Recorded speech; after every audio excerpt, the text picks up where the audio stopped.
En la cena de Navidad, mi hijo gritó, «Este asiento es para el hombre que mantiene a la familia, no para ti. Déjame sentarme». Todos se rieron mientras yo me quedé en silencio. Esa noche, hice algo que dejó claro quién era el verdadero sostén de la familia. Al final, él acabó suplicándome que le ayudara.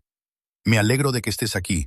Nunca pensé que la Nochebuena se convertiría en la noche en la que mi propio hijo me demostrara exactamente lo poco que significaba para él». A mis 62 años ya había tenido mi cuota de decepciones, pero nada me preparó para lo que Charles hizo esa noche. El comedor estaba perfecto, como todos los años. Marta había pasado días preparando el banquete tradicional. Pavo asado, jamón glaseado con miel, su famosa receta de relleno que había pasado de generación en generación en su familia. La vajilla brillaba bajo la lámpara de araña, la que le había comprado para nuestro 25º aniversario de boda. Las velas rojas y doradas parpadeaban entre guirnaldas de pino, creando ese cálido resplandor navideño que solía hacerme sentir orgullosa de lo que habíamos construido juntos. Toda nuestra familia estaba allí. Charles se sentó frente a mí con su esposa Jessica, una mujer a la que nunca le había caído bien desde el día en que se conocieron. Tenía esa forma de mirarme como si fuera algo desagradable. Se había entrometido. Sus hijos gemelos, mis nietos Jake y Tyler, ambos de 15 años ahora, estaban encorvados sobre sus teléfonos como de costumbre, apenas reconociendo que alguien existiera. Mi hija Sara había venido en coche desde Atlanta con su marido Mike y su pequeña Emma. Al menos Sara todavía me abrazaba cuando llegaba, aunque notaba que ya andaba con pies de plomo con Charles. Siempre hacía eso, tratando de mantener la paz entre nosotros. Los problemas empezaron incluso antes de que nos sentáramos a comer. Me dirigía hacia mi sitio habitual a la cabecera de la mesa, la silla que había ocupado en todas las cenas familiares en esta casa durante más de 30 años. No se trataba de poder ni de control. Simplemente era donde siempre me había sentado, donde Marta esperaba que me sentara cuando ponía la mesa. Papá». La voz de Charles atravesó la alegre charla como una navaja. «Ese asiento está ocupado». Me detuve, confundido. «¿Qué quieres decir?». Él ya se estaba pasando a mi lado, con la mano agarrando el respaldo de mi silla. «Este sitio es para el hombre que realmente mantiene a esta familia, el que paga las facturas y toma las decisiones importantes». Su voz fue lo suficientemente alta como para que todos la oyeran, no para alguien que vive de la seguridad social. La sala quedó en silencio sepulcral. Sentí que me ardía la cara de vergüenza mientras todas las miradas se volvían hacia mí. Jessica esbozó una sonrisa burlona. De hecho, sonrió como si estuviera viendo su programa de televisión favorito. Los chicos levantaron la vista de sus teléfonos el tiempo justo para soltar una risita. «Charles, quizá deberíamos…», comenzó Sara, pero su marido Mike le puso una mano en el brazo para detenerla. «No, no pasa nada». Charles continuó, acomodándose en mi silla con exagerada comodidad. «Papá puede sentarse en cualquier otro sitio. Este es el lugar que le corresponde al cabeza de familia». Me quedé allí de pie como un idiota, sosteniendo en mis manos el servilletero que Marta había dispuesto con tanto cuidado. Mi esposa, la mujer a la que había amado durante 38 años, no dijo nada. Se limitó a mirar fijamente sus manos, evitando por completo mi mirada. «Pero cariño», dije en voz baja, tratando de mantener la voz firme, «aquí es donde siempre me siento». Charles se rió, pero no fue un sonido amable. «Sí, bueno, los tiempos cambian. Jessica y yo somos los que mantenemos a flote esta familia ahora. Pagamos el colegio privado del chico. Ayudamos con los gastos de la casa. Incluso pagamos la reparación del coche de Sara el mes pasado. ¿Qué aportas tú exactamente?». Sentí un nudo en la garganta.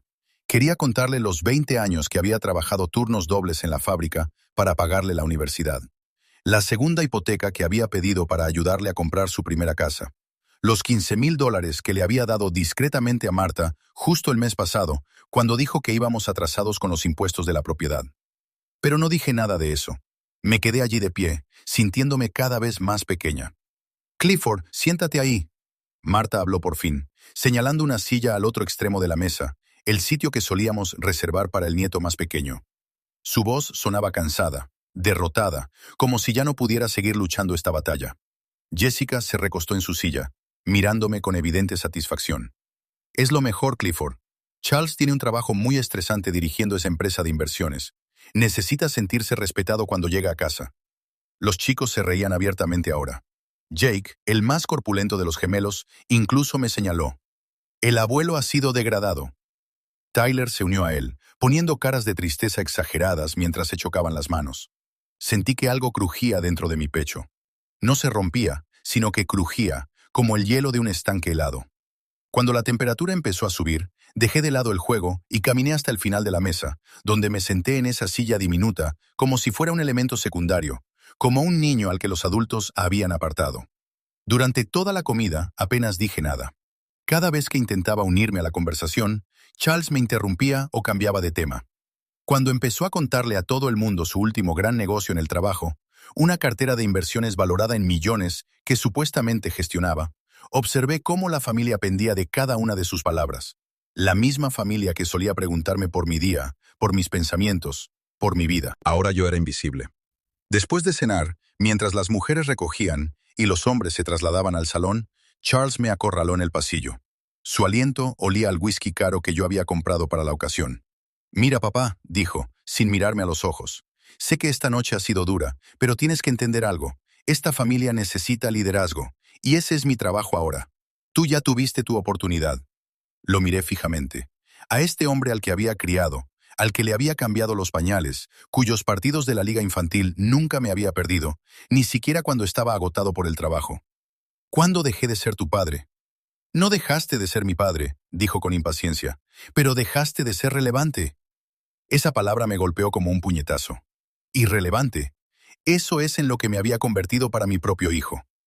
Más tarde esa noche, después de que todos se hubieran ido a casa y Marta ya estuviera dormida, me senté en mi taller del sótano.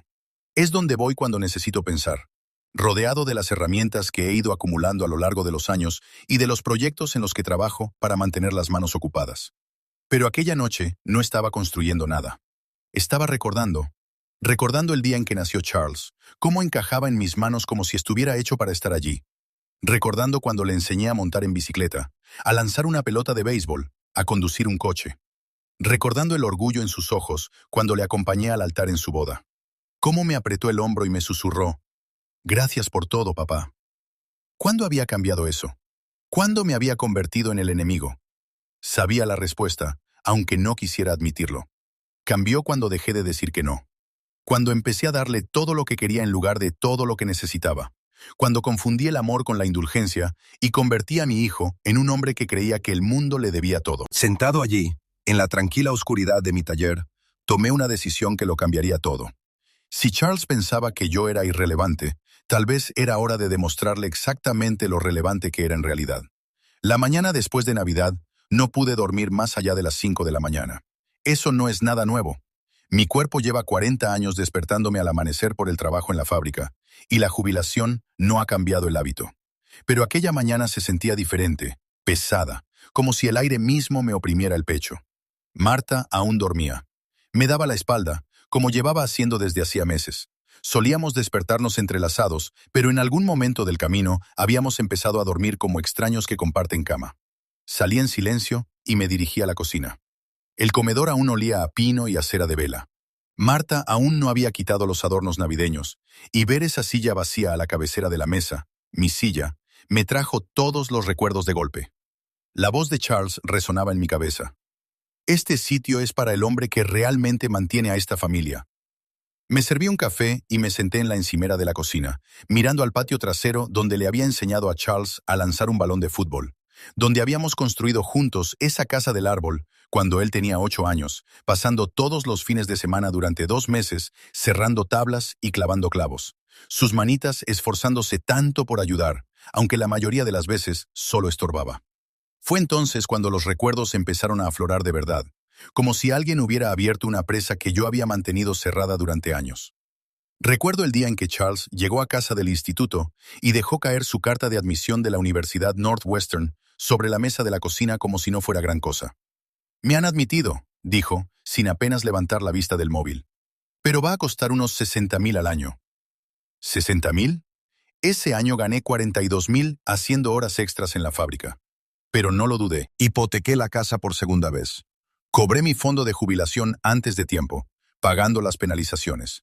Empecé a trabajar los fines de semana haciendo chapuzas para los vecinos, pasando mis únicos días libres arreglando grifos que goteaban y escalones rotos de otras personas. Marta estaba preocupada. «Clifford, ¿cómo vamos a arreglárnoslas?», me había preguntado, sosteniendo los papeles de la hipoteca con las manos temblorosas. Ya se nos ocurrirá algo, le había dicho. Charles es inteligente. Esta es su oportunidad de tener la vida que nosotros nunca pudimos tener. Y lo decía en serio. Cada ampolla en mis manos, cada dolor de espalda de esos días de 18 horas, cada cena que me perdí porque trabajaba hasta tarde. Todo valía la pena si eso significaba que Charles pudiera tener oportunidades que yo nunca había tenido. Cuando se graduó, me abrazó en la ceremonia. Gracias, papá. Sé que esto no fue fácil. Por un momento pensé que había hecho algo bien, que todos esos sacrificios le habían enseñado a valorar lo que se le había dado. Me equivoqué. El siguiente recuerdo me golpeó como un puñetazo en el estómago. Charles volviendo a casa 3 meses después de graduarse, con pánico en los ojos. Papá, necesito ayuda. Cometí algunos errores con las tarjetas de crédito en la universidad. Debo unos $25,000. ¡25,000! Acababa de terminar de pagar los préstamos estudiantiles y apenas lográbamos salir adelante. Pero Charles era mi hijo, mi único hijo. ¿Qué se suponía que debía hacer? Liquidé lo que me quedaba de mis ahorros para la jubilación. Vendí el Mustang clásico que había estado restaurando en el garaje, el que soñaba con conducir en mi vejez. Acepté un tercer trabajo a tiempo parcial limpiando oficinas por la noche, fregando suelos hasta medianoche y luego levantándome a las 5 para mi turno en la fábrica. Marta intentó disuadirme. Clifford, tiene que aprender a ser responsable. Esto no le está ayudando. Es joven, le había argumentado. Todo el mundo comete errores. Ayudamos a nuestros hijos. Eso es lo que hacen los padres. Pero no se quedó ahí. Nunca se detuvo. Cuando Charles quiso comprar su primera casa a los 26 años, avisé el préstamo. Cuando su crédito no era lo suficientemente bueno para el barrio que quería, puse mi nombre en la hipoteca solo hasta que me estableciera. Me prometió que serían 2 años como máximo y que luego la refinanciaría solo a mi nombre. De eso hace ya 10 años. Mi nombre sigue en esa hipoteca. Cuando Jessica quiso una boda por todo lo alto, Charles volvió a acudir a mí. Papá, su familia aporta 30,000, pero necesitamos otros 20,000 para hacerlo como es debido. ¿Quieres que tu hijo quede en ridículo delante de sus suegros? Volví a hipotecar la casa. Vi a Charles y a Jessica bailar en su banquete de boda en un lugar que costaba más de lo que yo ganaba en 6 meses, con trajes y vestidos que costaban más que mi sueldo mensual. Parecían tan felices, tan perfectos. Me dije a mí mismo que valía cada céntimo. El patrón continuó durante años. Las iniciativas empresariales de Charles, que solo necesitaban una pequeña inversión para arrancar. La entrada para el SUV de lujo de Jessica, la matrícula del colegio privado para los gemelos. Cada vez era una emergencia. Cada vez él prometía que sería la última vez. Cada vez yo decía que sí. Y poco a poco, con el paso de los años, Charles dejó de dar las gracias. Dejó de reconocer los sacrificios. Empezó a hablar de todo lo que le había dado, como si fuera algo que se hubiera ganado. Algo que se merecía. El golpe definitivo llegó hace 2 años. Charles había estado pasando apuros con su negocio de inversiones, aunque nunca me lo dijo directamente. Solo me enteré cuando Marta mencionó que Jessica se había estado quejando de problemas económicos a sus amigas de la iglesia. Fui a ver a Charles para ofrecerle ayuda una vez más. Hijo, si tienes dificultades, quizá yo pueda ayudarte. Papá, me interrumpió, sin siquiera levantar la vista de su portátil. No necesito tu dinero por lástima, no soy un caso de caridad. Pero 6 meses después, Jessica me llamó directamente. Clifford, Charles es demasiado orgulloso para pedirlo, pero estamos atrasados con la hipoteca. Si no conseguimos $8,000 antes del viernes, podríamos perder la casa. $8,000, no los tenía. Le había dado todo lo que tenía a Charles a lo largo de los años, y mi pensión apenas cubría nuestras propias facturas. Pero no podía dejar que mis nietos se quedaran sin hogar. Vendí las joyas de Marta, los pendientes que le había regalado por nuestro aniversario, el collar que había sido de su madre. Le dije que se los habían robado. No podía soportar ver la decepción en sus ojos si supiera la verdad. Cuando le entregué el cheque a Charles, apenas le echó un vistazo. Gracias, murmuró como si le acabara de dar un chicle. Esa noche, Marta había llorado por las joyas robadas. La abracé mientras sollozaba por haber perdido el collar de su madre, y me odié a mí misma por mentirle. ¿Pero qué otra cosa podía hacer? Decirle que nuestro hijo, el niño por el que lo habíamos sacrificado todo, ya ni siquiera se molestaba en dar las gracias. Sentada en mi cocina aquella mañana después de Navidad, sumando en mi cabeza todos esos años de entrega, me di cuenta de algo que me revolvió el estómago. Le había dado todo a Charles, mis ahorros, mi jubilación, las joyas de mi mujer, mis propios sueños, y de alguna manera se había convencido a sí mismo de que era yo quien no contribuía lo suficiente. Lo peor no era el dinero, El dinero se puede volver a ganar, incluso a los 62 años. Lo peor fue darme cuenta de que, al intentar darle todo a mi hijo, le enseñé que se lo merecía todo, que los demás existían para satisfacer sus necesidades, que la gratitud era opcional y que el respeto era algo que podía retirar cuando le apeteciera. Había creado al mismo monstruo que me había humillado en mi propia mesa. Pero sentada allí, a la luz de la mañana, rodeada por la tranquilidad de mi propia cocina, sentí algo que no había experimentado en años: claridad. Por primera vez desde que nació Charles, no estaba pensando en lo que él necesitaba o quería. Estaba pensando en lo que yo necesitaba, en lo que me merecía. Y lo que me merecía no era que el hijo al que había dedicado mi vida me tratara como una carga. Sonó el teléfono, sacándome de mis pensamientos. El nombre de Charles apareció en la pantalla. Por un momento pensé que quizá llamaba para disculparse, para reconocer cómo se había comportado la noche anterior. Respondí con esperanza. «Hola, hijo. Papá, necesito que cuides de los niños este fin de semana. Jessica y yo nos vamos a ese complejo turístico de Aspen, y nuestra niñera habitual ha cancelado». «No. ¿Cómo estás después de anoche?» «No. Siento haberte humillado. Solo otra exigencia de otro favor». Miré por la ventana hacia la casa del árbol que habíamos construido juntos hacía tantos años, ahora desgastada y vacía. «Tendré que consultarlo con tu madre», dije finalmente. «Da igual. Arrángatelas. Ya hemos pagado el viaje». Colgó sin despedirse. Fue entonces cuando supe lo que tenía que hacer. 3 días después de que Charles me colgara por lo del cuidado de los niños, hice algo que nunca había hecho en 35 años de ser su padre. Empecé a prestar atención a los detalles de su vida, en lugar de limitarme a apoyar ciegamente todo lo que me decía que necesitaba. Todo empezó por casualidad. Estaba en la ferretería comprando unas piezas para un grifo que goteaba, cuando me topé con Bob Martínez, que solía trabajar conmigo en la fábrica. Empezamos a charlar, y de alguna manera, la conversación derivó hacia nuestros hijos. «A tu hijo Charles le va muy bien», dijo Bob, mientras cargaba una bolsa de cemento en su camioneta. «Mi sobrino trabaja en ese casino del centro. Dice que Charles va allí con bastante frecuencia. Mesas de grandes apostadores en las que se mueve mucho dinero». Sentí un nudo en el estómago. ¿Casino? Sí, ya sabes, el Palace, el barco fluvial. Tony dice que Charles está allí 2 o 3 noches a la semana, aunque siempre apostando fuerte.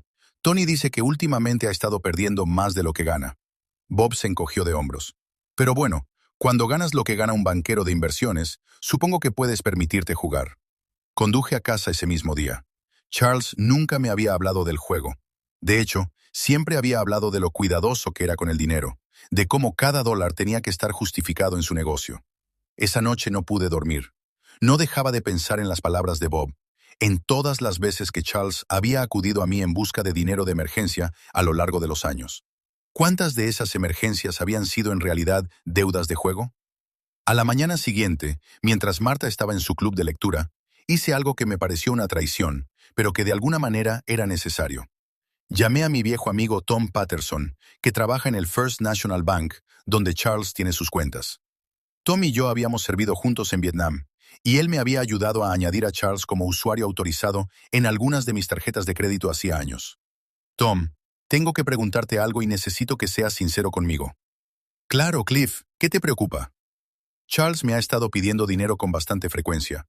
Dice que es para emergencias de negocios, pagos de la hipoteca, ese tipo de cosas, pero empiezo a preguntarme si hay algo más detrás. Hubo una larga pausa. «Cliff, sabes que no puedo hablar de detalles específicos de las cuentas, pero como amigo, ¿te ha contado Charles algo sobre los préstamos personales que has solicitado con tu aval?» Se me heló la sangre. «¿Qué préstamos personales?» 3 en los últimos 18 meses, por un total de unos $47,000, todos ellos con la necesidad de un aval de un familiar directo debido a su calificación crediticia. $47,000 en préstamos de los que yo no sabía nada y en los que figuraba mi nombre. «Tom», dije con la voz apenas firme, «nunca firmé nada». Otra pausa, esta vez más larga. «Cliff, creo que tú y yo tenemos que hablar en persona. ¿Puedes venir mañana por la mañana?» Esa noche fue la más larga de mi vida. Me senté en mi taller, rodeado de todas las herramientas que había acumulado a lo largo de los años, tratando de dar sentido a lo que acababa de descubrir. Mi hijo, el chico por el que lo había sacrificado todo, había estado falsificando mi firma en documentos de préstamo, utilizando mi crédito, mi reputación y mi estabilidad financiera para cubrir sus deudas de juego. A la mañana siguiente, Tom me mostró los documentos, mi firma, perfectamente falsificada en un documento tras otro. Al parecer, Charles llevaba años estudiando mi letra. Cada tarjeta de cumpleaños que había firmado, cada cheque que le había extendido, él había estado aprendiendo a imitarlo. Lo peor, dijo Tom en voz baja, es que ha estado contando a la gente del pueblo que tú le estás ayudando con estas inversiones, dando a entender que eres su socio silencioso en algunos grandes negocios. ¿Qué negocios? Tom parecía incómodo. Cliff Charles no dirige una empresa de inversiones. Trabaja a tiempo parcial en Morrison & Associates, haciendo planificación financiera básica para familias de clase media. Lleva haciéndolo 3 años. Antes de eso, estuvo desempleado durante 8 meses. La habitación empezó a dar vueltas, pero él habla de gestionar carteras de $1 millón, de grandes clientes. Lo siento, Cliff, creía que lo sabías. Salí de ese banco sintiéndome como si me hubiera atropellado un camión. Todo lo que creía saber sobre la vida de mi hijo era mentira. El negocio próspero, los clientes importantes, la estabilidad financiera, todo era ficción. Charles había estado viviendo de las ganancias del juego cuando tenía suerte y de préstamos a mi nombre cuando no la tenía. Pero aún no había terminado de descubrir la verdad. Esa tarde, conduje hasta la dirección que Charles me había dado de su oficina. Se suponía que era una prestigiosa empresa de consultoría financiera en el distrito financiero. En cambio, me encontré con una pequeña oficina de contabilidad en un centro comercial, entre un salón de manicura y una tienda de sándwiches. A través de la ventana, pude ver a Charles sentado en un escritorio, ayudando a una anciana con lo que parecían ser trámites fiscales básicos. Me quedé sentado en mi coche durante 1 hora, viendo a mi hijo trabajar en su empleo a tiempo parcial, mientras el peso de su engaño se cernía sobre mí como una pesada manta. Cada vez que me hablaba de sus reuniones importantes y de sus clientes de alto perfil, me había estado mintiendo. Cada vez que alardeaba en las cenas familiares de su éxito empresarial, todo era inventado. La siguiente revelación vino de una fuente inesperada. La hermana de Jessica, Karen, me llamó esa noche, con la voz tensa por la ira. Clifford, no sé si me corresponde a mí decir esto, pero creo que deberías saber algo. Jessica le ha estado diciendo a todo el mundo que tú estás pagando la escuela privada del niño porque el negocio de Charles está pasando por una mala racha temporal. Lleva 2 años usando esa excusa. Me empezaron a temblar las manos. ¿Qué quieres decir? La matrícula, las cuotas del coche, incluso su hipoteca. Le ha estado contando a toda nuestra familia que tú insististe en ayudar porque querías invertir en el futuro de tu nieto. Lo hace parecer como si fueras un abuelo generoso al que le encanta mimarlos. Cierro los ojos, sintiéndome mal. Charles y Jessica me habían estado utilizando como su cuenta bancaria personal mientras le decían a todo el mundo que había sido idea mía, haciéndome quedar como un tonto o como un papi generoso, dependiendo de cómo se mirara. Hay más, Karen continuó. Jessica se ha estado quejando a nuestra madre de lo exigente que eres, de cómo esperas gratitud constante por tu ayuda. Dice que les hace sentir culpables todo el tiempo por el tema del dinero. Ese fue el golpe definitivo.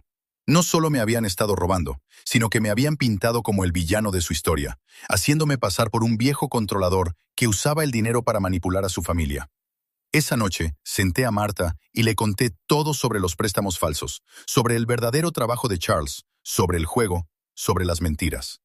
Vi cómo se desmoronaba el rostro de mi esposa al darse cuenta de que nuestro hijo nos había estado engañando durante años. ¿Cómo pudimos estar tan ciegos?, susurró, con lágrimas corriendo por sus mejillas. Porque queríamos creer en él, le dije, porque lo queríamos tanto que dejamos de ver quién era realmente. Marta lloró durante horas esa noche, no solo por el dinero o las mentiras, sino por la pérdida del hijo que creíamos tener. El exitoso hombre de negocios que nos llamaba para pedir consejo, que parecía tener su vida en orden, a quien estábamos orgullosos de llamar nuestro hijo. Ese hombre no existía. Nunca había existido. El Charles que realmente existía era un empleado a tiempo parcial con un problema de juego que llevaba años robando a sus propios padres mientras los hacía quedar como tontos ante todos sus conocidos. Pero por devastadores que fueran estos descubrimientos, también me dieron algo que no esperaba: claridad. Por primera vez en décadas, podía ver la situación con claridad, sin que la niebla del amor paternal y las ilusiones nublaran mi juicio. Charles había tomado sus decisiones. Había elegido mentir, robar y malgastar en el juego todas las oportunidades que se le habían dado. Había elegido humillarme en la cena de Navidad mientras me debía decenas de miles de dólares.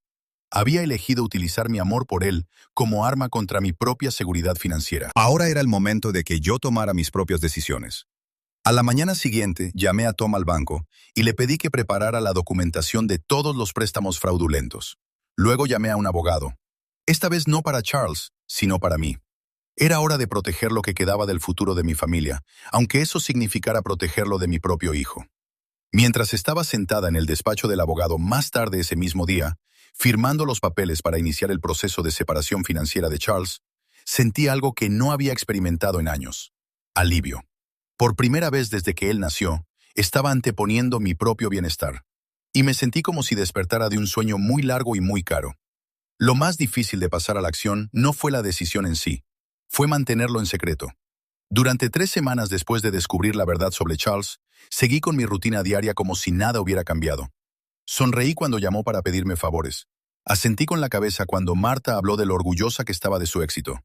Incluso accedí a cuidar a los gemelos ese fin de semana que él había exigido, vigilando a mis nietos mientras su padre probablemente estaba en el casino, perdiendo más dinero que no tenía.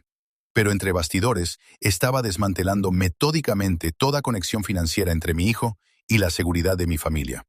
Mi abogada, Patricia González, era una mujer perspicaz de unos 50 años, especializada en abuso financiero a personas mayores. Cuando le conté mi historia por primera vez, ya había visto casos similares antes. Señor Holloway, lo que su hijo ha estado haciendo se denomina abuso financiero a personas mayores, y es más común de lo que cree. Los hijos adultos que se sienten con derecho al dinero de sus padres a menudo cruzan límites que nunca pensaron cruzar. No quiero destruirlo, le dije, solo quiero proteger lo que queda. Entonces lo haremos con cuidado y dentro de la legalidad. Pero debe comprender que, una vez que iniciemos este proceso, su relación con su hijo cambiará para siempre. Pensé en la voz de Charles durante la cena de Navidad. Este puesto es para el hombre que realmente mantiene a esta familia. La ironía era tan densa que casi podía saborearla. Ya ha cambiado, dije. El primer paso fue asegurar mis propias cuentas. Patricia me ayudó a abrir nuevas cuentas bancarias en otra entidad, cuentas a las que Charles no tenía acceso ni conocimiento. Transferí mis pagos de la seguridad social, mi pequeña pensión y lo que quedaba de mis ahorros. Charles no había aportado gran cosa a eso a lo largo de los años, pero era mío. Luego vinieron las tarjetas de crédito. Charles había estado usando 3 tarjetas en las que yo figuraba como titular principal, acumulando saldos y pagando el mínimo cuando se acordaba. Los extractos llegaban a mi casa, pero hacía años que había dejado de abrirlos, confiando en Charles cuando decía que se encargaba de todo. Cuando por fin miré esos extractos, casi me da un infarto. $23,000 de deuda en total, la mayor parte en adelantos en efectivo y gastos de casino. No me extraña que Charles hubiera estado tan estresado últimamente. Patricia me explicó el proceso para eliminar a Charles como usuario autorizado y transferirle la responsabilidad de la deuda. Esto afectará gravemente a su calificación crediticia, me advirtió. Su calificación crediticia ya es mala, le dije. Por eso ha estado usando la mía. La situación de la hipoteca era más complicada. Mi nombre figuraba en el préstamo hipotecario de Charles como cofirmante, lo que significaba que yo era legalmente responsable si él incumplía el pago. Pero Patricia encontró una cláusula en el contrato que me permitía retirarme si podía demostrar actividad fraudulenta por parte del prestatario principal. Los documentos de préstamo falsificados serán clave aquí, explicó. Si podemos demostrar un patrón de fraude, es probable que el banco te permita retirarte del acuerdo de cofirmante. Mientras Patricia se ocupaba de los trámites legales, yo me encargué de los asuntos prácticos. Cancelé las transferencias automáticas que enviaban $500 al mes a la cuenta de Charles para gastos de emergencia. Detuve el pago directo de la matrícula del colegio privado de los gemelos. Llamé a la compañía de seguros y eliminé a Charles y a su familia de mi póliza de seguro de automóvil. Cada acción me hacía sentir como si cortara una cuerda que me había estado estrangulando durante años. La parte más difícil fue lidiar con Marta. Ella sabía que algo andaba mal. Le conté sobre el fraude, sobre las mentiras, pero ella no sabía hasta qué punto estaba llegando para separarnos financieramente de Charles. Clifford, ¿estás seguro de esto?, me preguntó una mañana, al encontrarme en la mesa de la cocina con extractos bancarios esparcidos por todas partes. Sigue siendo nuestro hijo. ¿Es precisamente por eso por lo que estoy haciendo esto?, le respondí. Porque es nuestro hijo, y los hijos no deben robar a sus padres. Los ojos de Marta se llenaron de lágrimas. Pero, ¿y si realmente necesita ayuda? ¿Y si esto del juego es una adicción, como una enfermedad? Me incliné sobre la mesa y le cogí la mano. Cariño, llevamos 20 años ayudándole. Mira a dónde nos ha llevado. Mira a dónde le ha llevado a él. Se quedó callada durante un buen rato. Al final, asintió. ¿Qué quieres que haga? Esa tarde, Marta llamó a Charles y le dijo que tenía algunos problemas de salud femenina y que necesitaba ir al médico más a menudo. Le pidió que empezara a recoger su ropa de la tintorería y a encargarse del mantenimiento de su coche, cosas de las que yo me había ocupado discretamente durante años. Es solo temporal, le dijo con dulzura, hasta que solucione estos problemas de salud. Como era de esperar, Charles se enfadó. ¿No puedes simplemente aguantar? Tengo mucho trabajo. Lo siento, cariño. Intentaré ponerme mejor pronto. Incluso ese pequeño límite me pareció una victoria. El banco me llamó un martes por la mañana de febrero. La voz de Tom Patterson era profesional, pero comprensiva. Cliff, quería avisarte. Charles vino ayer intentando solicitar otro préstamo personal. Cuando le dijimos que necesitaríamos tu firma, se puso bastante nervioso. Empezó a decir que le habías prometido ayudarle con una inversión empresarial. ¿Qué le dijiste? Que tendríamos que hablar contigo directamente antes de tramitar cualquier solicitud de préstamo. Se fue bastante enfadado. Sabía que Charles me llamaría pronto, y acerté. Mi teléfono sonó una hora más tarde. Papá, tengo que hablar contigo de algo importante. ¿Podemos vernos para comer? Su voz tenía ese tono tenso que adoptaba cuando intentaba controlar su temperamento. Quedamos en vernos en la cafetería del centro, un territorio neutral donde no pudiera montar una escena. Charles ya estaba allí cuando llegué, sentado en una mesa de esquina con unos papeles esparcidos delante de él. Parecía cansado, de alguna manera más viejo. El estrés empezaba a notarse. Papá, tengo una oportunidad increíble. Comenzó antes incluso de que me hubiera sentado. Hay un acuerdo de inversión, un proyecto de promoción inmobiliaria que necesita financiación inmediata. Si consigo que me aprueben un préstamo de $20,000 antes del viernes, puedo triplicar ese dinero en 6 meses. Me senté lentamente, estudiando el rostro de mi hijo, el entusiasmo en sus ojos, el discurso ensayado, la sensación de urgencia diseñada para presionarme a aceptar rápidamente. ¿Cuántas veces había caído en esta misma rutina? Cuéntame sobre este proyecto inmobiliario, dije con calma. Charles se lanzó a una explicación detallada sobre propiedades comerciales, asociaciones de desarrollo y rendimientos garantizados. Sonaba impresionante, convincente. Aunque no hubiera pasado el último mes descubriendo la verdad sobre su vida, quizá me lo habría creído. La cuestión es, continuó, que mi crédito está temporalmente inmovilizado en otras inversiones. Así que necesito que avales el préstamo. Es solo una formalidad. La rentabilidad de la inversión lo amortizará en un santiamén. ¿Qué otras inversiones? Charles parpadeó, tomado por sorpresa. ¿A qué te refieres? Dijiste que tu crédito está inmovilizado en otras inversiones. ¿Qué inversiones? Titubeó un momento, claramente sin esperar preguntas detalladas. Solo algunas cosas de cartera diversificada. Instrumentos financieros complejos. Nada que te interese. Asentí como si eso tuviera todo el sentido del mundo. ¿Y este negocio inmobiliario? ¿Quiénes son los otros socios? Papá, ¿por qué me estás interrogando así? Pensaba que confiabas en mí. Confío en ti. Mentí con naturalidad. Solo quiero entender en qué me estoy metiendo. La expresión de Charles cambió. Se volvió más fría. Mira, si no quieres ayudarme, solo dímelo. Pero no finjas que se trata de querer información. Nunca antes me habías pedido detalles. Tenía razón. Nunca antes le había pedido detalles. Simplemente le entregaba el dinero cada vez que me lo pedía, confiando en que mi hijo nunca me mentiría sobre algo importante. Quizás eso fue un error, dije en voz baja. La temperatura en nuestra mesa bajó unos 20 grados Celsius. Charles me miró fijamente como si nunca me hubiera visto antes. ¿Qué se supone que significa eso? Significa que tengo 62 años, Charles. No puedo seguir manteniendo a todo el mundo para siempre.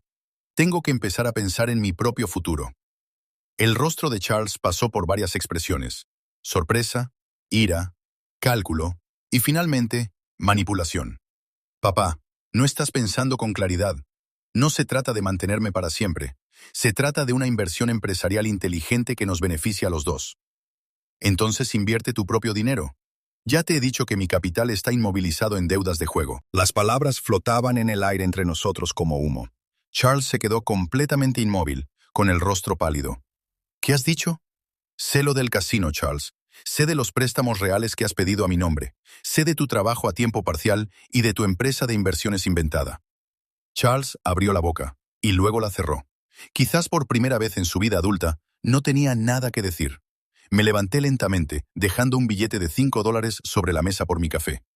Hijo, esta conversación ha terminado, y también mi apoyo económico. Me alejé de aquella cafetería, dejando a Charles allí sentado en un silencio atónito. Me sentí más ligero de lo que me había sentido en 20 años. Lo más difícil ya estaba hecho. Ahora solo tenía que esperar a que las consecuencias le alcanzaran. No tuve que esperar mucho para ver los efectos de dejar de mantener económicamente a Charles. A las 2 semanas de nuestra conversación en la cafetería, empezaron las llamadas, pero no de Charles. Era demasiado orgulloso para eso, sino de todos los que le rodeaban. La primera llamada fue de Jessica un jueves por la tarde. Estaba en mi taller, retomando por fin un proyecto de estantería que había abandonado hacía meses, cuando Marta me llamó para decirme que Jessica estaba al teléfono llorando. «Clifford, no entiendo qué está pasando», dijo Jessica con voz aguda y tensa. «Charles dice, le has cortado todo. La escuela ha llamado por la matrícula del niño. El banco pregunta por unos pagos de préstamos y Charles no me explica nada». Dejé el papel de lija y respiré hondo. «Jessica, ¿te ha hablado Charles de su adicción al juego?» Silencio. «¿A qué juego te refieres?» «A las visitas al casino, al dinero que ha estado perdiendo en el Riverboat Palace 2 o 3 noches a la semana durante el último año». Oí cómo contenía el aliento bruscamente. «Eso es imposible. Charles trabaja hasta tarde esas noches. Está en la oficina». «No, no lo está». Otro largo silencio. Cuando Jessica volvió a hablar, su voz sonaba diferente, más débil. «¿Cuánto dinero?» «No sé la cantidad exacta, pero lo suficiente como para que haya estado falsificando mi firma en documentos de préstamo para cubrir sus deudas». El sonido que llegó a través del teléfono podría haber sido un sollozo o un grito ahogado. Dios mío, Clifford, no lo sabía. Te juro que no lo sabía. La creí. Puede que Jessica se hubiera mostrado fría conmigo a lo largo de los años, pero no era tonta. Si hubiera sabido que Charles estaba jugándose su seguridad, habría puesto fin a eso hace mucho tiempo. «¿Qué se supone que debo hacer?», susurró. «El pago de la hipoteca vence la semana que viene, y Charles dice que no hay dinero. No deja de decir que tú encontrarás una solución, pero yo no lo haré». Terminé la frase por ella. Esta vez no. Colgó sin despedirse. La siguiente llamada fue de mi hija Sara, y esa fue más difícil de soportar. «Papá, ¿qué está pasando entre tú y Charles? Anoche me llamó diciendo, te has vuelto loca, que estás teniendo algún tipo de crisis y te desquitas con él». Cerré los ojos, sintiendo el peso familiar de la manipulación familiar posándose sobre mis hombros. Incluso ahora, Charles intentaba convertirme en la villana de su historia. «Sara, tu hermano lleva más de un año robándome, falsificando mi firma en documentos de préstamo para cubrir deudas de juego». «Papá, esa es una acusación muy grave». «No es una acusación, es un hecho. Tengo los extractos bancarios». Sara se quedó en silencio durante un largo rato. «¿Por qué no me lo dijiste?» «Porque esperaba poder manejarlo discretamente dentro de la familia. Pero a Charles no le interesa arreglar esto. Solo le interesa conseguir más dinero». «Pero papá, si tiene un problema con el juego, ¿no es eso una adicción? ¿No deberíamos ayudarle a recibir tratamiento en lugar de cortarle el grifo?» Era el mismo argumento. Marta había esgrimido la misma lógica que yo había usado para justificar el haberle dado rienda suelta a Charles durante años. Ayuda en lugar de consecuencias. Apoyo en lugar de límites. Amor en lugar de decisiones difíciles. Llevo 20 años ayudándole. Sara, mira a dónde nos ha llevado. Ese fin de semana el propio Charles llamó por fin. Era domingo por la mañana y Marta y yo estábamos tomando café en el porche trasero cuando sonó mi teléfono. Estaba esperando esa llamada, temiéndola, pero sabiendo también que era inevitable. «Papá», su voz sonaba tensa, controlada, pero podía percibir la desesperación que se escondía detrás. «Tenemos que hablar». «Te escucho, pero no por teléfono. ¿Podemos vernos en algún sitio?» Una hora más tarde, me senté frente a Charles en la misma cafetería donde le había confrontado por la estafa de la inversión inmobiliaria. Pero esta vez tenía un aspecto diferente, demacrado. La fachada del hombre de negocios seguro de sí mismo se había resquebrajado, dejando al descubierto algo crudo y desesperado debajo. «Papá, estoy en apuros». Las palabras salieron precipitadas, como si las hubiera estado conteniendo durante semanas. Apuros de verdad. Esperé. La casa va a ser embargada. El banco llamó el viernes y dijo que iniciarán los trámites el mes que viene. Jessica aún no lo sabe. Le dije que solo era un lío de papeleo, pero no sé cuánto tiempo más podré ocultárselo. «¿Y tu trabajo?» Charles se rió con amargura. «¿Qué trabajo?» «Morrison & Associates me despidió la semana pasada». Dijeron que estaban recortando puestos a tiempo parcial, pero los dos sabemos que fue porque había faltado demasiados días. Faltas al trabajo para ir a jugar, me di cuenta, pero no lo dije en voz alta. Los pagos del coche también están atrasados. Continuó. El todoterreno de Jessica y mi sedán. Si no consigo $3,000 antes del martes, van a embargar ambos vehículos. Sentí un tirón familiar, el instinto paternal de arreglarlo todo para resolver sus problemas con mi chequera. Pero me obligué a guardar silencio. Papá, sé que he cometido errores. Sé que no he sido el hijo que te mereces, pero te lo pido, te lo suplico, por favor, ayúdame una vez más. Solo lo suficiente para detener la ejecución hipotecaria y poner al día los pagos del coche. $10,000. Y te juro que nunca te volveré a pedir ni un centavo. $10,000. Dinero del que carecía debido a años de emergencias e inversiones anteriores. Dinero que provendría de lo poco que quedaba de la seguridad de Marta y mía. ¿De dónde iba a sacar $10,000, Charles? Podrías pedir un préstamo con garantía hipotecaria. La casa está pagada, ¿no? El banco lo aprobaría en un día. Quería que hipotecara mi propia casa para salvar la suya. La casa que Marta y yo habíamos tardado 30 años en pagar era el único activo que nos quedaba para nuestra vejez. «Y si no puedes devolverlo», dijo Charles apretando la mandíbula, «lo devolveré. Voy a dejar las apuestas, papá. No volveré a jugar. Conseguiré otro trabajo, quizá 2 trabajos. Haré lo que sea necesario». Ya has dicho eso antes. Esta vez es diferente. ¿Por qué? Porque la voz de Charles se quebró ligeramente, porque voy a perderlo todo. Jessica, los chicos, la casa, todo por lo que he trabajado. La ironía era dolorosa. Charles nunca había trabajado para conseguir nada de eso. El pago inicial de la casa había salido de mi bolsillo. Los coches se habían financiado con mi crédito. Incluso su trabajo había llegado gracias a contactos que yo le había ayudado a hacer. Había construido toda su vida adulta sobre una base de dinero y apoyo ajenos. Y ahora esos cimientos se estaban desmoronando. «Charles», dije en voz baja, «¿por qué te has esforzado exactamente?» Se sonrojó. «¿Qué quieres decir con eso? Yo pagué tu universidad. Te di la entrada para tu casa. He estado pagando tu hipoteca cuando tú no podías. He liquidado tus tarjetas de crédito, los préstamos de tus coches, incluso tus deudas de juego. ¿Por qué parte de tu vida te has esforzado realmente?» Charles me miró como si le hubiera abofeteado. «No puedo creer que lleves la cuenta. No llevo la cuenta. Te pido que seas honesto sobre la situación. La situación es que soy tu hijo y necesito ayuda. La situación es que eres un hombre de 35 años que nunca ha afrontado las consecuencias de sus propias decisiones porque yo siempre he estado ahí para sacarte del apuro». La expresión de Charles se endureció. «Así que eso es todo. Simplemente vas a dejar que lo pierda todo. Voy a dejar que te salves a ti mismo o no. Pero sea como sea, será tu elección y tu esfuerzo». Charles se levantó bruscamente, haciendo que su silla rozara el suelo. «¿Sabes qué, papá? Has cambiado. Antes te preocupabas por la familia. Solía confundir el facilitar las cosas con preocuparse. Jessica tenía razón sobre ti», dijo Charles con voz cada vez más cruel. «Eres un viejo amargado que usa el dinero para controlar a la gente». La acusación me dolió porque estaba muy lejos de la verdad. Nunca había usado el dinero para controlar a nadie. Lo había dado libremente, sin pedir nada a cambio, y había visto cómo mi hijo se convertía en alguien a quien apenas reconocía. «Charles», dije levantándome lentamente, «si eso es lo que realmente crees, entonces estás exactamente donde debes estar ahora mismo». Lo dejé allí de pie en la cafetería, y esta vez no miré atrás. 2 días después, Marta contestó el teléfono mientras yo arreglaba una tubería que goteaba en el sótano. Cuando subí, estaba sentada a la mesa de la cocina con lágrimas en los ojos. «Era del colegio», dijo en voz baja. «Van a dar de baja a los niños. Jessica ha venido a recogerlos esta mañana con todas sus cosas». Sentí un nudo en el pecho. Hiciera lo que hiciera Charles, los niños eran inocentes. No se merecían verse envueltos en el lío de su padre. «¿Ha dicho a dónde se van?» Marta asintió.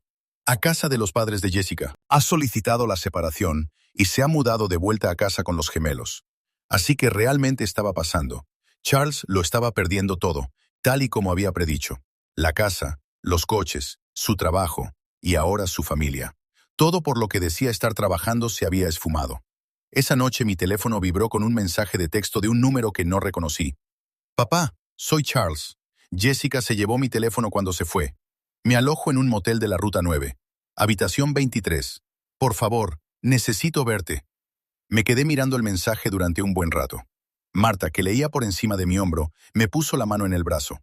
¿Qué vas a hacer? Pensé en el niño que solía correr hacia mí cuando se hacía una herida en la rodilla, que confiaba en mí para arreglar todo lo que iba mal en su mundo. Pensé en el hombre que me había echado de mi propia silla en la cena de Navidad, que me había robado la identidad para financiar su adicción. Voy a ir a verlo, dije al fin, pero no para darle dinero. Marta me apretó el brazo. ¿Y qué vas a hacer entonces? Darle lo único que me queda por ofrecer, que es la verdad. El Sunset Motel, en la Ruta 9, era exactamente el tipo de lugar en el que cabría esperar que acabara alguien cuya vida se hubiera desmoronado por completo. Pintura descascarillada, un letrero de neón parpadeante y un aparcamiento lleno de baches. Me quedé sentado en mi camioneta unos minutos antes de dirigirme a la habitación 23, preparándome mentalmente para lo que pudiera encontrar. Charles abrió la puerta antes de que pudiera llamar. Parecía que llevaba días sin dormir. Tenía el pelo sin lavar, la ropa arrugada y un aliento a whisky barato. Pero lo que más me impactó fueron sus ojos. Por primera vez desde que era niño, Charles parecía realmente asustado. «Papá», dijo, haciéndose a un lado para dejarme entrar. «Gracias por venir». La habitación era pequeña y deprimente, con una moqueta desgastada y muebles que habían visto mejores décadas. Su ropa estaba esparcida por una de las camas individuales, y envases vacíos de comida rápida cubrían la mesita junto a la ventana. «Siéntate», dijo Charles, señalando la única silla de la habitación. Se sentó en el borde de la cama, con las manos entrelazadas con fuerza delante de él. «Charles, tienes muy mal aspecto», soltó una risa amarga. «Me siento fatal. Jessica no me contesta las llamadas. Los chicos ni siquiera saben dónde estoy. Lo he perdido todo, papá. Todo». Esperé a que me pidiera dinero para lanzarse a otra desesperada petición de préstamo o oportunidad de inversión. Pero en lugar de eso, Charles se quedó allí sentado, mirándose las manos. «No dejo de pensar en Navidad», dijo por fin. «En lo que te dije durante la cena, en cómo te traté. ¿Qué pasa con eso?» «Me equivoqué tanto». Su voz se quebró ligeramente. «Tú eras quien mantenía a la familia. Siempre lo fuiste. Es solo que nunca quise verlo». Esto no era lo que esperaba. Sin exigencias, sin artimañas, sin manipulaciones, solo la confesión de culpa de un hombre que lo había perdido todo por sus propias decisiones. «Charles, ¿te acuerdas de la casa del árbol que construimos cuando tenías 8 años?» Levantó la vista, desconcertado por el cambio de tema. «Sí, en el jardín trasero. Nos llevó todo el verano. ¿Te acuerdas de lo que dijiste cuando la terminamos?» Charles negó con la cabeza.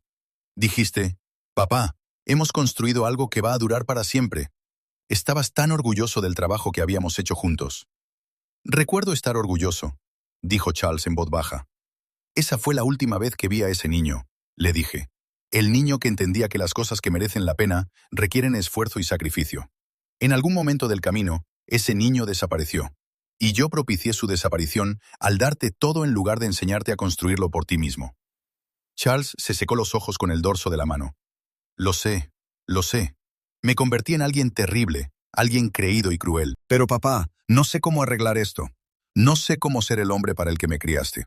Durante 35 años, esa habría sido mi señal para intervenir con soluciones, extender un cheque, hacer algunas llamadas, suavizar las consecuencias de las decisiones de Charles. Pero sentado en esa deprimente habitación de motel, mirando a mi hijo destrozado, me di cuenta de que lo más amable que podía hacer era negarme a rescatarlo. «Charles, no puedo arreglar esto por ti. Lo sé. No te lo estoy pidiendo. Solo necesito saber que no me odias». Esas palabras me golpearon más fuerte de lo que esperaba. A pesar de todos los fracasos de Charles, de todo el dolor que había causado, seguía siendo mi hijo.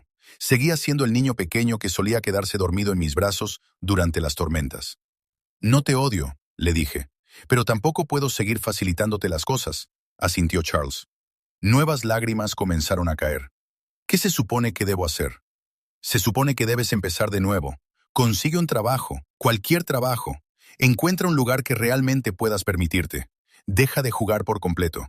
Y lo más importante, deja de esperar que otras personas resuelvan tus problemas. ¿Y si Jessica no me acepta de vuelta? ¿Y si no puedo ver a mis hijos? Entonces tendrás que vivir con esas consecuencias y esforzarte por recuperar su confianza. Igual que tú tendrás que esforzarte para volver a ganarte la mía». Charles se quedó en silencio durante un buen rato. Cuando por fin habló, su voz era apenas un susurro. «¿Cómo puedo volver a ganarme tu confianza?» Pensé en todas las mentiras, en toda la manipulación, en todos esos años en los que di por sentado mi amor, convirtiéndote en alguien digno de confianza, demostrando con tus acciones, no con tus palabras, que has cambiado. Y si hago eso, si realmente cambio, si realmente pongo mi vida en orden, ¿me perdonarás? Me levanté lentamente, con las articulaciones protestando tras estar sentada en esa incómoda silla. Charles, el perdón no es algo que se gane como un sueldo. Es algo que ocurre cuando dejas de necesitarlo. Parecía confundido, así que intenté explicárselo. Ahora mismo quieres que te perdone, porque eso te haría sentir mejor contigo mismo. Pero el verdadero cambio se produce cuando te importa más ser una buena persona que ser perdonado por haber sido una mala. Me dirigí hacia la puerta y luego me detuve. Hay algo más que debes saber. ¿Qué? He hablado con un abogado sobre los documentos de préstamo falsificados. No voy a presentar cargos, pero se ha notificado al banco. Tu historial crediticio va a quedar dañado durante mucho tiempo. Charles palideció. Papá, yo no hago esto para castigarte. Lo hago para protegerme a mí mismo y a tu madre. Ya no podemos permitirnos asumir la responsabilidad financiera de tus decisiones. Asintió lentamente. Lo entiendo. Abrí la puerta y me volví una vez más. Charles, hay una empresa constructora llamada Henderson Builders que busca obreros. El sueldo es honrado, el trabajo es duro y no les importa tu historial crediticio.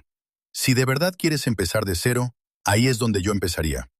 Tú me ayudarías a conseguir un trabajo y yo te daría una recomendación basada en el chico que solías ser, no en el hombre en el que te has convertido. Que te lo ganes o lo desperdicies depende de ti. Lo dejé sentado en la cama de ese motel. Y por primera vez en décadas, sentí que realmente había ayudado a mi hijo, en lugar de limitarme a consentirlo. 3 meses después, Charles me llamó. No para pedirme dinero, ni un favor, sino para decirme que llevaba 90 días sin apostar y que lo habían ascendido a supervisor de equipo en Henderson Builders. Papá, quería preguntarte algo, y quiero que sepas que no hay ninguna presión en ningún sentido. ¿Qué pasa? Jessica y yo estamos yendo a terapia. Ella está dispuesta a intentar arreglar las cosas, pero pone condiciones. Una de ellas es que yo pida perdón a las personas a las que he hecho daño. Me parece una condición. Me preguntaba si tú y mamá estaríais dispuestos a cenar con nosotros. Nada lujoso, solo nosotros 4. Quiero pedir perdón como es debido, y quiero daros las gracias por no haberme abandonado cuando habría sido más fácil simplemente darme la espalda. Pensé en la cena de Navidad de hace 6 meses, en estar sentado en el extremo más alejado de mi propia mesa, mientras Charles ocupaba mi lugar y mi autoridad. Pensé en todos esos años de mentiras, manipulación y abuso económico. Pero también pensé en el hombre al teléfono que tenía un trabajo honrado, luchaba contra una adicción e intentaba reconstruir su familia. Un hombre que entendía que el respeto había que ganárselo, no exigirlo. Hablaré con tu madre, le dije. Pero Charles, necesito que entiendas algo. Esta cena no va a ser para volver a como estaban las cosas, porque así casi destruimos a nuestras 2 familias. Lo sé, papá. Yo tampoco quiero volver atrás. Quiero seguir adelante, pero esta vez quiero hacerlo bien. 2 semanas después, Charles y Jessica vinieron a cenar a nuestra casa. Esta vez no fue en el comedor formal, sino en la mesa de la cocina, donde habíamos comido la mayoría de nuestras comidas familiares cuando Charles era pequeño. Antes de comer, Charles se puso de pie. Papá, mamá, os debo una disculpa a los 2.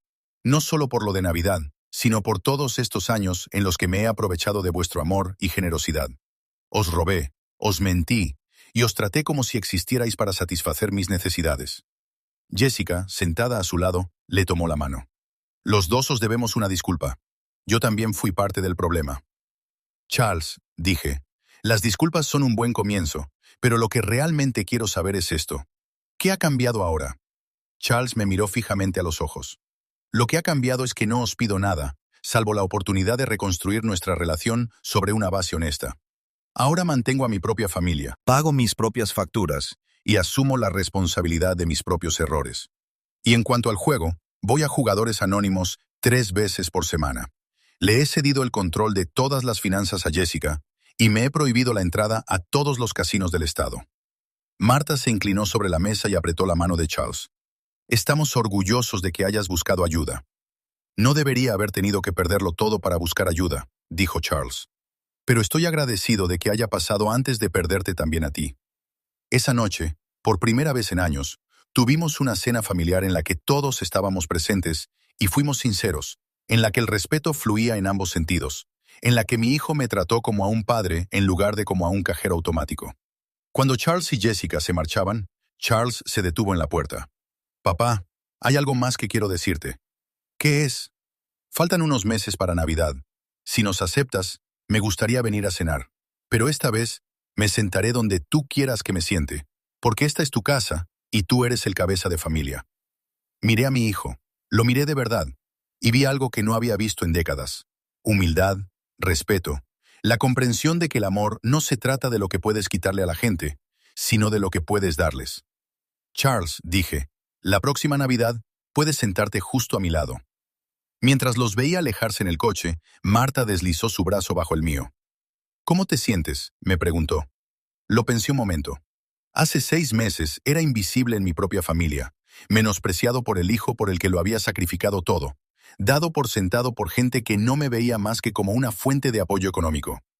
Esta noche había cenado con un hijo que me había agradecido por establecer límites, que respetaba mi autoridad en lugar de desafiarla, que entendía que ser un hombre significaba asumir sus responsabilidades, no buscar a otros que se encargaran de ellas por él.